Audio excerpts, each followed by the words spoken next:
এখন আমরা তো কিছু সিনথেটিক ক্যাটাকোলামাইনও ছিল না, ওই সিনথেটিক ক্যাটাকোলামাইন গুলো একটু জাস্ট দেখাবো, আমি জাস্ট কয়েকটা ড্রাগস দেখাবো, অর্থাৎ ডো ভিটামিন দেখাবো আর হলো আইসোপ্রিনাল দেখাবো, অর্থাৎ আরো হয়তো দুই একটা আছে, তোমরা যেখান থেকে আমরা বই আরো আছে ওইখান থেকে তোমরা দেখে নিবা।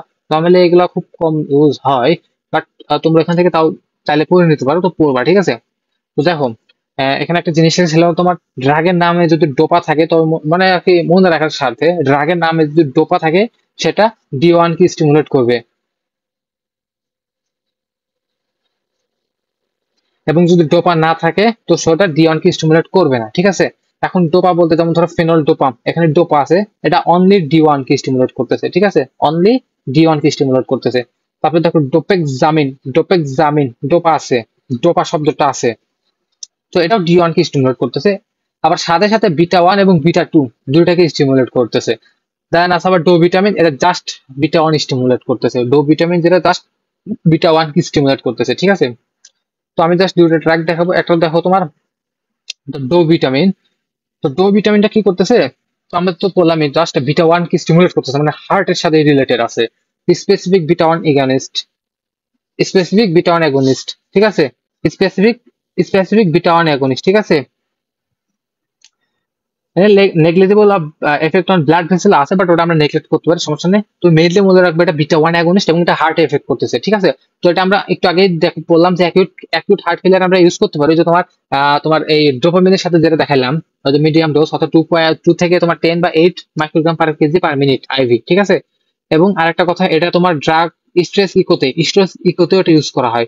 তো স্ট্রেস ইকোটা কি, স্ট্রেস ইকোটা দেখো তোমার, আমরা মূলত স্ট্রেস ইকোটা হৃৎপিণ্ড অর্থাৎ তোমার সরি হার্ট, মানে হার্টের আর কি হার্ট মাসেল গুলো ঠিক মতন কাজ করতেছে না, এই জন্য একটা করা হয় স্ট্রেস, যাকে বলা হয় স্ট্রেস ইকোকার্ডিওগ্রাফি। এই ক্ষেত্রে একটা ডোপামিনটা দেওয়া হয় যাতে কন্ট্যাক্ট করতেছে, এটা বোঝা যায় কিনা হার্টের মাসেল গুলো ঠিকভাবে কাজ করতেছে কিনা, এই জিনিসটা ভালোভাবে বোঝার জন্য স্ট্রেস ইকোকার্ডিওগ্রাফি করা হয়, ঠিক আছে। এখানে আমি দেশি মোটামুটি যা ইনফরমেশন লাগবে জাস্ট একবার রিডিং দিবা, স্ট্রেস ইকো কি, কেন করা হয়, কিভাবে স্ট্রেস আনা হয়, এই যে ইনজেকশনের মাঝে ডো ভিটামিন দিয়ে বা এক্সারসাইজ করলে পরে তোমার হার্ট বেশি পাম্প করতেছে, ওই ক্ষেত্রেও করা যায়, ঠিক আছে। দুই পদ্ধতিতে করা যায়, কারো যদি এক্সারসাইজে অসুবিধা থাকে তো সেই ক্ষেত্রে তুমি ডো ভিটামিন দিতে পারো।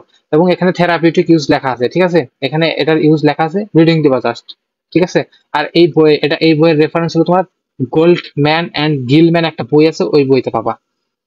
দেন দেখো আইসোপ্রিনালিন, তো এটা আমরা শুরুতে দেখাইছিলাম মনে আছে, ওই যে একটা গ্রাফের মধ্যে। তো এখানে দেখাইছিলাম মেইনলি বিটা 1 এবং বিটা 2 রিসেপ্টরকে অ্যাক্টিভেট করতেছে।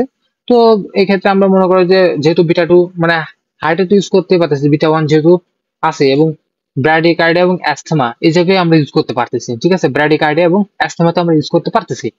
এবং এগুলো আমরা অ্যাস্থমাতে, এই যে আইসোপ্রিনালিনের যে ড্রাগ, এগুলো আমরা অ্যাস্থমাতে আরো ডিটেলসে জানতে পারবো, ঠিক আছে।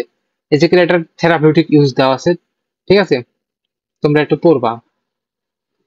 এখন আইসোপ্রানিল, হ্যাঁ হ্যাঁ একটা কথা বলে দিই, এই জায়গায় আমি বিটা 1 তো বলছি যে এই জায়গায় বিটা 1 হার্টে ইউজ করতে পারতেছি, কিন্তু সবসময় না, আইসোপ্রানিলটা আমরা সবসময় ইউজ করতেছি না, আমরা করতেছি হলো তোমার হাইপারটেনশন ইমার্জেন্সিতে। যখন হাইপারটেনসিভ ইমার্জেন্সি হবে, হাইপারটেনশনের মধ্যে অনেক ক্যাটাগরি আছে, হাইপারটেনসিভ এর একটা চার্ট আছে, চার্টের মধ্যে আর কি লেখা আছে যে কত বিপি কত হইলে কোনটা আছে। তো হাইপারটেনশন আর্জেন্সি আছে, ইমার্জেন্সি আছে। তো তো মনে করে যে ইমার্জেন্সিতে হাইপারটেনশন অর্থাৎ ইমার্জেন্সিতেই আমরা এই আইসোপ্রেনালিনটা ইউজ করব, ঠিক আছে, আমি মার্ক করে রাখছি, ঠিক আছে। তখন আমরা এই আইসোপ্রেনালিনটা ইউজ করবো, ঠিক আছে। তাও একবার তোমরা এটা রিডিং দিবা, ঠিক আছে।